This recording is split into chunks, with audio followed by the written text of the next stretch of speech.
So again, we're going to talk about expired listings today, and I'm going to give you an alternative script to the one that we've been teaching. And as you know, expired listings are a great opportunity. It's a numbers game. You know, we have to work through a lot of expired listings to find ones that have the ability to sell, perhaps enough equity to sell. We have to work through a lot of expired listings to find the ones who are motivated to sell, especially those that need to sell rather than simply hope to sell. But the bottom line is, we're talking to people every day that have actually made a decision to list their homes. Now, think about it. Most of your goals require that you get more listings. Most of you have an inventory target. You know how much you need an inventory at any given time to solidify a certain number of sales each month. And every day on the computer, there are people that you can communicate with or talk to that actually have already made a decision to list with somebody. They're actively pursuing, the option of selling their home. And now we have a chance to get our foot in the door. And that's where the challenge of working expired listings begins.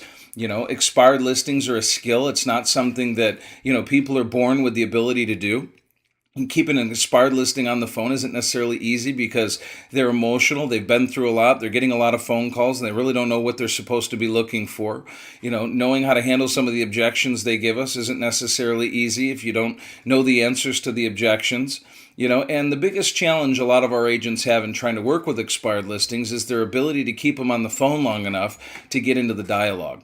Just to give you some perspective, our normal expired listing script or dialogue starts off with, talking about wanting to speak with the owner of the home for sale, asking them if they're aware of the fact that the home has come up on the computer as an expired listing, asking them next where they would have gone if the home had sold originally, where they're going to be staying local and leaving the area, trying to get them to talk about their motivation and what their time frame was, and then shifting from there into a conversation about the house. I'm curious, what do you think stopped the home from selling? That usually leads to a conversation about the market. Then we give them some market stats for the last 30 days so they realize there are a lot of buyers purchasing homes. We ask them if it surprises them the market is still that active. They usually talk about, the negative situation that they had. So then we ask them how they happened to pick their last agent. Once they realize they had the wrong agent, then we ask them if they've started interviewing agents for the job of actually selling the home, whether they're familiar with the techniques we use to sell homes, and ultimately the close. When would be a good time for us to talk about your options? So the normal routine is to start with, a level of motivation and what was important to them, and then get into the realities of the market, and then get into the closing sequence. Well, the challenge is too many of you are getting caught up in the beginning of the script. You're getting shut down. They don't want to answer your questions. It's none of your business. They're going to take it off the market. They're going to relist with their current agent. They've already got an option in mind. You're just going to hear a lot of different things. So this version is actually going to reverse the order of the conversation.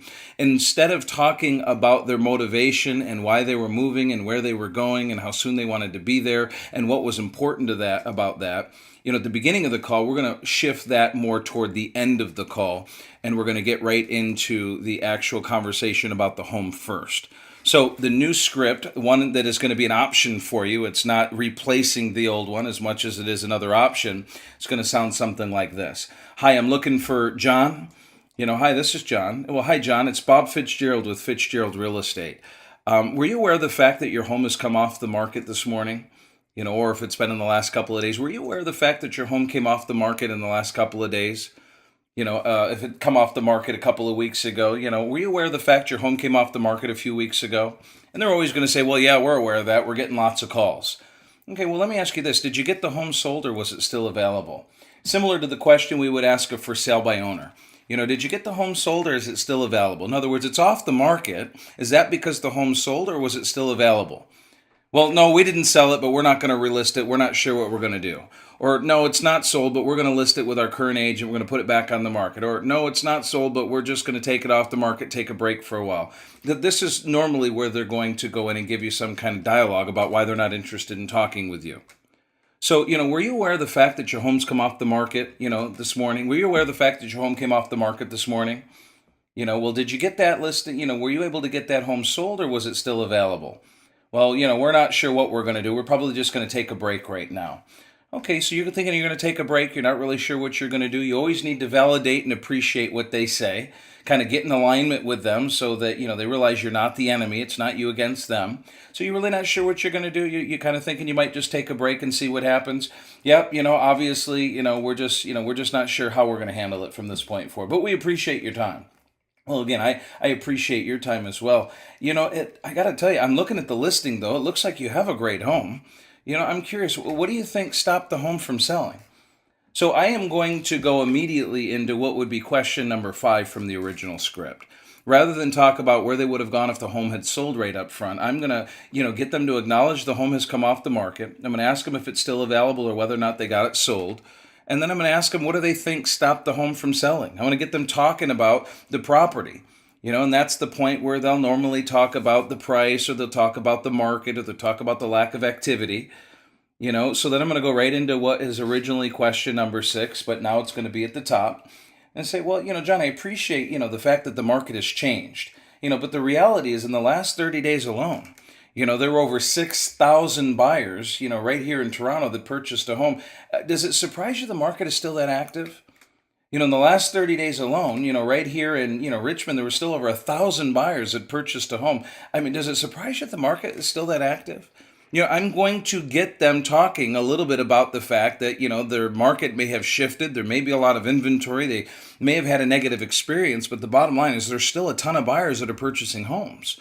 I was talking to a one-on-one from Queens this morning, from New York City, and, there's, just over 500 sales a month in Queens. So, we were talking, we were role playing, and I said, well, listen, were you aware of the fact that in the last 90 days, there were just over 1,500 buyers that purchased a home right here in Queens? I mean, does it surprise you, the market is still that active? So what we're trying to do is we're going to start off by saying, hey, listen, you got a great home, or you live in a nice neighborhood, or it looks like, you have a great property. What do you think stopped the home from selling? Well, I know you thought it was the market, but when you find out how many homes have actually sold, then you're going to have to think twice about whether or not it was the market. And then I'm going to ask 2 additional questions that aren't on the original script. I'm going to find out about showings, and I'm going to find out about offers. So I say, well, we didn't see much of that activity. Well, John, let me ask you this. Did you get any offers, at least when the home was available? And I'm going to be blown away by the fact that they did. Well, we didn't get any offers at all. You're kidding me. You didn't get a single offer the entire time you had your home on the market? Nope, we didn't get an offer. Well, was the home at least shown on a regular basis? No, it was shown a bit in the beginning, but that was it. So you're telling me that not only did you not get any offers, but the home wasn't even shown on a regular basis. John, let me ask you this. If the home had sold, if you'd gotten any offers, what were you going to do next? Where were you guys going to go? Now I'm going to circle back to motivation. Okay, and when you see the new script, you can see what we've done is we said, hey, there's a lot of buyers that have purchased homes. Your home probably should have been one of them. You didn't get any offers. You didn't get any showing activity. If you had gotten offers, where would you have gone next? And then we're going to come back to, well, listen, I'm not sure, why you didn't get any offers, but how did you happen to pick the agent you hired? In other words, somebody's got to be responsible for this. Now, let me take a step back. Why did I insert the questions about showings and offers? Okay, here's why, and here's what I want you to write down. If a property received an offer, it's pretty close to the fair market value. In other words, a home that got at least one offer will usually get others. So, if they tell me they've gotten a couple of offers, that tells me, well, wait a minute, they're priced well enough to get an offer. They're just not necessarily, close enough where we're going to be able to get the offer accepted, or maybe we need to negotiate a little bit stronger. I'm not really sure what the deal is going to be, but I like the fact that the home was sellable enough to get an offer. So as I look at the price and I look at their situation, I know we're not really going to have to come down too much. If a property was shown on a regular basis but didn't get any offers, we're usually within 2 or 3% of fair market value. If we have a property that's listed for $300,000 and it's been shown on a fairly regular basis, $290 is probably going to get it sold. So I know that it's, high enough on the showing roster in order to get shown. So, we don't have to come down too awfully far. Now, if the property wasn't even shown, if it expired at $300,000 and was hardly shown, then I know we need to come down an entire price range to even have a chance of selling the home. And in this particular case, we'd have to get down to the $275 price range because it wasn't even shown in the $300 price range. So before I've ever done a CMA, I can kind of get a feel for how close these people are in price. I can compare that a little bit to their motivation, but at the same time, I can also dig a little bit at the other agent, kind of set them up as, if they've done something wrong, and then circle back to if they had gotten offers on the property, where were they going to go next? And then from there, I come back down to, well, how did you happen to pick the agent you hired originally? And then they tell me, and I understand, and I ask them if they've started interviewing agents for the job of actually selling the home this time. And then I'll go ahead and tell them I'd like to apply for the job of selling the home. Are they familiar with the techniques that we use to get homes sold? And then on the new script, you're also going to see at that point, I've added an opportunity for you to talk about your track record. I've added a place where you can say, well, listen, the reason that I ask is we've already sold more homes this year than most agents will sell in an entire year. And John, the only reason I share that with you is I want you to understand our track record is proof that we know how to get homes sold that other agents have had a hard time selling. So when would be a good time for me to see your home? And while I'm there, I can tell you exactly what it's going to take to get it sold. Would tonight work or would tomorrow be better? And then I can go into the closing sequence. So watch, let me run through that again. Hi, I'm looking for the owner of the home that just expired, whatever the name's going to be. Hi, I'm looking for John. Yeah, this is John. Hey, John, it's Bob Fitzgerald with Fitzgerald Real Estate. How are you today? We're fine. You're the 15th person that's called. Wow, you're kidding. You've already been called 15 times? Well, then I'm sure you know your home's come off the market. Did you get the home sold, John, or is it still available? Well, we're going to take a break for a while. We're not sure what we're going to do at this point. So, we appreciate your calling, but we're not interested. Okay, so you're thinking you're going to take a break then? You're just not sure what you're going to do at this point? Right, we're not sure what we're going to do. Well, listen, I appreciate your honesty. John, I got to tell you, I'm looking at the listing. It looks like you have a great house. I'm curious, well, what do you think stopped the home from selling? Well, obviously it's the market. Is that what your agent told you, that, the market was the reason it didn't sell? Well, you don't have to be, that bright to realize things aren't the greatest right now. Well, John, again, I sense your frustration. I appreciate that, but the reality is this: the market certainly has shifted and there's a lot of inventory. But did you know in the last 90 days alone, right here in Queens, there were just over 1,500 buyers that purchased a property? I mean, does it surprise you the market is still that active? Well, we didn't see any of that activity. And, where were they purchasing? Well, obviously, they were purchasing, a lot of different price ranges in a lot of different areas. But, the bottom line is this: your home should have sold. Did you at least get any offers when the home was available? Well, we didn't get any offers at all. Are you kidding? You didn't get a single offer in the entire time you had your home listed. Well, no. Where were you when the home was for sale? Well, John, that was a great question. I was actually, spending my time trying to get my own listing sold. But was the home at least shown on a regular basis? Well, we had a few, showings in the beginning, but that was really it. We hadn't heard from our agent in the last couple of months. So you didn't really have the home shown at all. You didn't get any offers. Well, again, I appreciate your frustration. John, if the home had sold, if you had gotten an offer, where were you planning to go originally? What would you have done when the home sold? Were you going to stay here locally or were you leaving the area? Well, we were going to buy a smaller house. Now I get into their motivation. Oh, so you guys were thinking of getting something smaller. Were you looking just to cash out your equity? Are you retiring? Why did you decide to get something smaller? Well, we can't afford this place anymore. So now I'm starting to get a little bit more about their motivation. Well, John, being that you can't afford the property and you wanted to get something smaller, I'm sure you want to cash out before prices drop any further. I'm just curious, how did you happen to pick the agent you hired? We got a flyer, and they do a lot of stuff here in the building. And so, we just figured, we give them a shot. Okay, so it's just simply a flyer and you kind of heard of them from the building. Yeah, I appreciate that. John, have you already started interviewing agents for the job of actually selling the home this time so you can buy something smaller? Well, again, like I told you, we're not sure what we're going to do. Well, if you could sell the home in the next 60 to 90 days and have a closing, sometime early in the summer, based on the fact you can't afford the house you're in, doesn't that sound like what you're hoping to do? Well, yeah, that's, that would be ideal, but, we're just not sure what we're going to do. Well, John, the reason I ask is this. We've sold more homes in the last 3 months than most agents here in Queens will sell in 2 years. And the only reason I share that with you is because I want you to understand that our track record is the proof that we specialize in selling homes other agents couldn't sell. So I'd like to apply for the job of selling homes. Are you familiar with the techniques we use to sell homes in a market like this with a lot of inventory? Well, what do you do that's any different? Well, obviously, we do quite a few things that are different. One of the things we do is we don't expect an advertisement or an open house to get a home sold. Obviously, there aren't nearly enough buyers for all the homes that are listed, so we need to go to where the buyers are, not wait for them to come to us.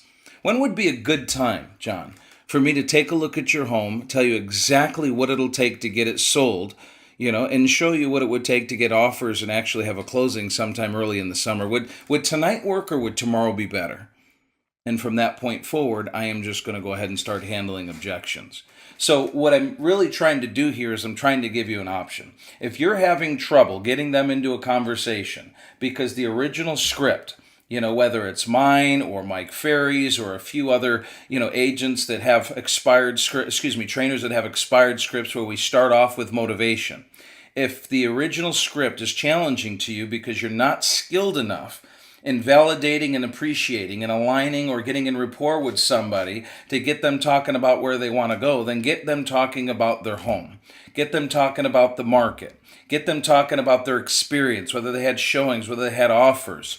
And then shift back to, once you've had a little momentum or a little rapport, finding out where they would have gone if they'd actually gotten an offer and sold the home, and what was important about that, and how soon they were hoping to do that. And then you can shift back to, well, you can still make that happen. We can still sell the home. We can still schedule a closing for the next 60 or 90 days. Are you familiar with the techniques we'd use to actually do that?